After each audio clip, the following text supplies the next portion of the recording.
Hello cricket దోస్తులు, ఎలా ఉన్నారు? నేను మీ అజయ్. మనం లాస్ట్ వీడియోలో క్రికెట్ స్టేట్ లెవెల్ ఆడిన వారికి ఫీజెస్ ఎలా ఉంటాయి ఏంటి, అసలు జీతాలాగా ఇస్తారా లేకపోతే ఒకసారి ఇస్తారా అని మనం తెలుసుకున్నాం కదా. ఈ వీడియోలో అండర్-14, అండర్-16 ఇంకా అన్ని ఏజ్ గ్రూప్స్ కి స్టేట్ ఎంత వస్తుంది అమౌంట్ అని తెలుసుకుందాం, ఓకేనా? ఇంకా చూసుకున్నట్టుగైతే ఫస్ట్ అండర్-14 గ్రూప్ అనమాట. ఇది బీసీసీ అండర్లోకి రాదు. ఓన్లీ ఏదైతే స్టేట్ అసోసియేషన్ ఉంటుందో అది వాళ్ళు మాత్రమే చేస్తారు. వాళ్ళకి ఫీజులో, అందుకే వాళ్ళకి ఫీజులో ఏమి ఉండదు, జస్ట్ స్టే ఫండ్ 1500 రూపీస్ మాత్రమే ఇస్తారనమాట.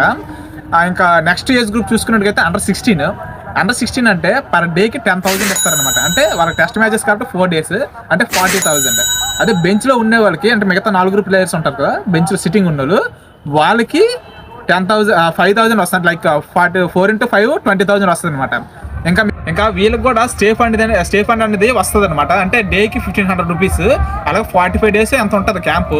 మొత్తం నాకు తెలిసి 45 days into 1500 రూపీస్ 1,35,000 సంథింగ్ వస్తుంది. అది కాకుండా ఓన్లీ మ్యాచ్ ఫీజెస్ ద్వారా ఎర్న్ చేసేది 3 lakh or 5 lakhs. అంటే మొత్తం అండర్-16 ఆడేటోళ్ళు 3,50,000 5 lakhs అని సంపాదిస్తారు అనమాట. ఇంకా మీకు 19-23 సీనియర్స్ గురించి తెలుసుకోవాలంటే పార్ట్ 2 చూడండి. మనకంటే క్రికెట్ కంటెంట్ నచ్చినట్టుగా అయితే ఫాలో చేయండి.